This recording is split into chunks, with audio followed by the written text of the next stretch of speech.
Hello viewers, இன்றைக்கி உள்ளித்தீயல் சின்ன வெங்காயம் வச்சு ஒரு குழம்பு செய்வோம். சின்ன வெங்காயம் கொஞ்சம் எடுத்து வச்சுக்கோங்க. நல்லா தோலை உரித்து எடுத்து வச்சிடணும். புளி கொஞ்சம் வார்ம் வாட்டரில் ஊற வைப்போம்.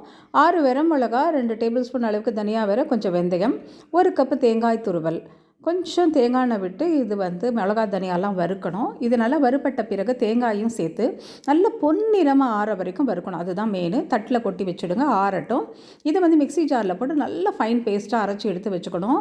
அதே பேனில் நிறைய தேங்காய் எண்ணெய் விட்டு கடுகு, வெந்தயம், மிளகா, கருவேப்பிலை, இந்த வெங்காயத்தையும் போட்டு நல்லா வதக்கி புளிக்கரைசல் இதையும் நல்லா கரைச்சி விட்டுடணும். இதை வதங்கின பிறகு இதில் மஞ்சப்பொடி, உப்பு போட்டு ஒரு 5 மினிட்ஸ் பச்சை வாசனை போகிற வரைக்கும் கொதிக்க வைப்போம். கொஞ்சம் நேரம் கழிச்சப்பறம் இந்த பேஸ்ட்டையும் சேர்த்துடுங்க, உப்பு சேர்த்துடுங்க, தண்ணி சேர்த்துடுங்க. தட்டு போட்டு மூடி வைங்க, ரொம்ப தெறிக்கும். ஒரு 5 மினிட்ஸ் குக் பண்ணி இறக்குவோம். நடுவில் ஒரு தரம் கிளறி இறக்கி வச்சுடுங்க. சூப்பராக இருக்கும். சாதத்தில் பிசைஞ்சு சாப்பிட ட்ரை பண்ணி பாருங்கள். தேங்க்ஸ் ஃபார் வாட்சிங்.